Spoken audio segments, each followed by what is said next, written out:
Saya Yusril Asyari, NIM 24122308.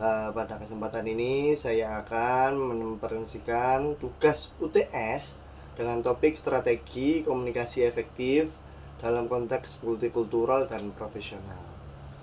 Prinsip dasar komunikasi dan penerapan di dunia nyata. Komunikasi itu pada dasarnya adalah proses yang dinamis dan selalu dua arah. Misalnya, saat kita rapat mingguan tim, ide-ide akan terus bertukar antara satu anggota dengan yang lain. Komunikasi juga bersifat simbolik.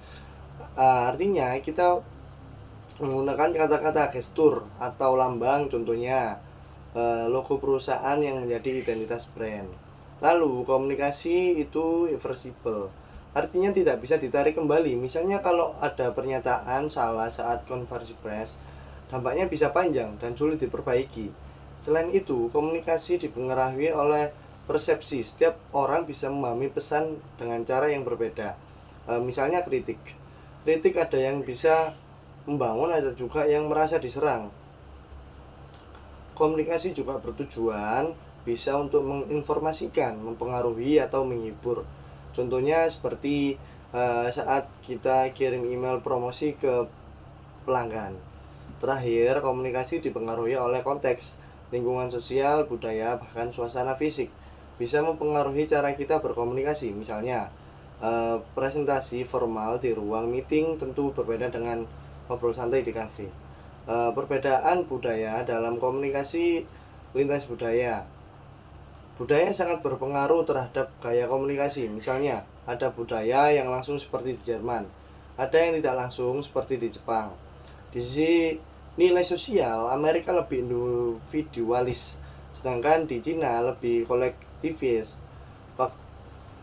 Dalam konsep waktu, Inggris juga monokronik, alias sebagai ketepatan waktu. Sedangkan di Nigeria, polikronik, lebih fleksibel soal waktu. Saya juga mengambil studi kasus dari Jepang, di mana negosiasi bisnis berlangsung lambat karena budaya mereka mengutamakan keharmonisan dan konsensus. Sedangkan orang barat sering menggunakan kecepatan sehingga kadang dianggap tidak sopan di sana. Oke, lanjut. Komunikasi verbal dan nonverbal di dunia profesional. Di dunia kerja, kita menggunakan dua jenis komunikasi, verbal dan nonverbal. Komunikasi verbal menggunakan kata-kata baik secara lisan maupun tulisan, misalnya saat kita membuat surat lamaran. Sementara itu, komunikasi nonverbal melibatkan bahasa tubuh, ekspresi wajah, dan intonasi suara. Contohnya saat kita menyampaikan ide sambil menjaga kontak mata. Kenapa komunikasi nonverbal dianggap lebih jujur? Karena sulit dikendalikan secara sadar dan biasanya menunjukkan emosi asli. Contohnya saat bilang saya setuju tapi malah menggelengkan kepala, ini tentu bisa bikin bingung. Oke, studi kasus menarik Nigeria dan Inggris. Dalam studi kasus ini, seorang manajer dari Inggris sangat menghargai ketepatan waktu, merasa frustasi karena tim Nigeria lebih fleksibel soal waktu dan lebih mengutamakan hubungan pribadi. Masalah ini bisa diselesaikan dengan beberapa strategi, seperti menjadwalkan rapat dengan buffer waktu, membangun hubungan personal lebih dahulu, dan menetapkan komitmen waktu secara bersamaan. Dengan strategi ini, komunikasi bisa berjalan lebih efektif tanpa benturan budaya. Oke, lanjut. Perencanaan strategi komunikasi rapat penting. Agar rapat berjalan efektif, ada beberapa langkah penting. Satu ya, tujuan dan agenda rapat. Misalnya menyatukan rancangan kerja lintas departemen dengan pembagian waktu untuk mendapatkan program, diskusi, hambatan, dan penugasan lanjutan. Yang kedua, B, menjaga partisipasi merata. Gunakan sistem round robin atau giliran bicara.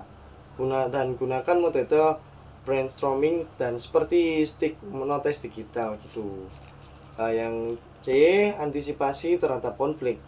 Tetapkan aturan komunikasi sopan dan tunjuk fasilitator netral. Yang keempat, strategi tindak lanjut. Kirim notulen, rapat dalam 1 kali 24 jam. Tetapkan peak untuk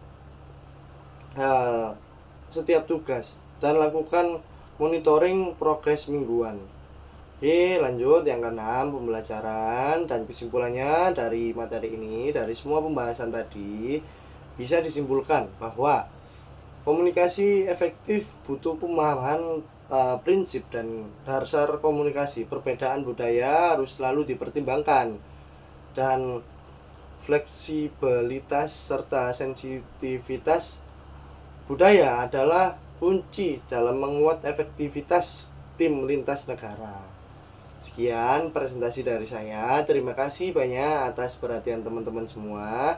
Semoga materi ini bermanfaat dan bisa diterapkan dalam komunikasi kita sehari-hari, khususnya dalam lingkungan multikultural dan profesional. Terima kasih. Wassalamualaikum warahmatullahi wabarakatuh.